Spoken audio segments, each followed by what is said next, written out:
ନମସ୍କାର, ଜୟ Jagannath. ଆର୍.ବି. Online work ଚ୍ୟାନେଲରେ ଆପଣମାନଙ୍କୁ ସ୍ୱାଗତ। ଆଜି ଆମେ ଜାଣିବା ମଣ୍ଡିରେ ଧାନ ବିକିବା ପାଇଁ ଆପଣମାନେ ଅନଲାଇନ୍ କରିଥିଲେ କି? ଯଦି କରିଥିଲେ ଆପଣଙ୍କ ନାମ ଲିଷ୍ଟରେ ଅଛି କି ନାହିଁ କେମିତି ଜାଣିବେ?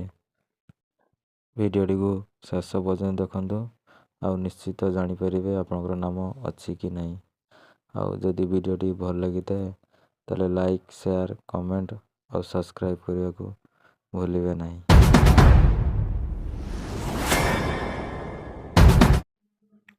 ଗୁଗଲରେ ସର୍ଚ୍ଚ କରିବେ ଫାର୍ମର ଆଇ ଡି ଲେଖି ସର୍ଚ୍ଚ କଲା ପରେ ଦେଖିପାରୁଥିବେ ଫାର୍ଷ୍ଟ ଲିଙ୍କ, ତାରି ଉପରେ କ୍ଲିକ୍ କରିବେ।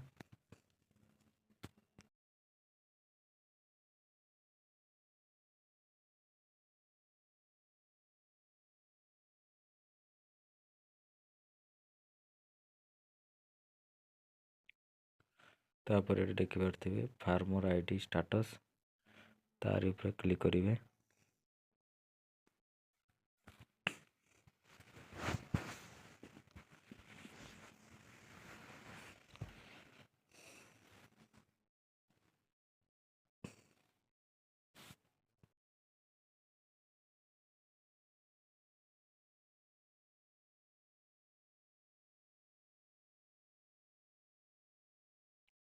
ତାପରେ କ'ଣ କରିବେ ନା ଫାର୍ମର ଲିଷ୍ଟ ଦେଖିପାରୁଥିବେ, ଫାର୍ମର ଲିଷ୍ଟ ତାରି ଉପରେ କ୍ଲିକ୍ କରିବେ। ଡିଷ୍ଟ୍ରିକ୍ଟ ଚୁଜ୍ କରିବେ ଏଠି, ତାପରେ ବ୍ଲକଟି ଚୁଜ୍ କରିବେ, ତାପରେ ପଞ୍ଚାୟତ ସିଲେକ୍ଟ କରିବେ, ତାପରେ ଏଠି ଭିଲେଜ ଆପଣଙ୍କ ଗାଁ ନାଁଟି ଚୁଜ୍ କରିବେ। ତାପରେ ଏଠି ଦେଖିପାରୁଥିବେ ଷ୍ଟାଟସ୍ରେ କ'ଣ ଜେନେରେଟ୍ ପେଣ୍ଡିଂ। ଯଦି ଆପଣଙ୍କର କାର୍ଡ଼ଟି ଜେନେରେଟ୍ ଅଛି ତାହେଲେ ଜେନେରେଟ୍ ଉପରେ କ୍ଲିକ୍ କରିବେ, ଯଦି ପେଣ୍ଡିଂ ଅଛି ପେଣ୍ଡିଂରେ କ୍ଲିକ୍ କରିବେ। ମୁଁ ଜେନେରେଟ୍ ଉପରେ କ୍ଲିକ୍ କରୁଛି।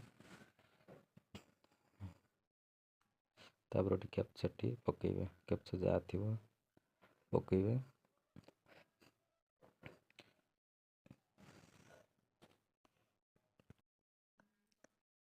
ତାପରେ କ'ଣ ସର୍ଚ୍ଚ ଉପରେ କ୍ଲିକ୍ କରିବେ।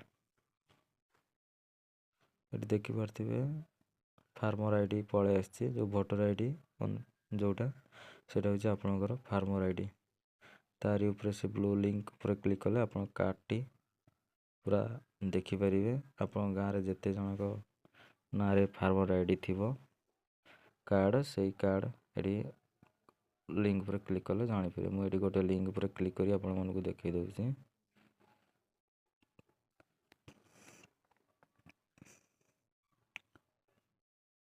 ଦେଖିପାରୁଥିବେ ଆପଣଙ୍କର ଏଇଭଳି କାର୍ଡ଼ଟି ଶୋ କରିବ।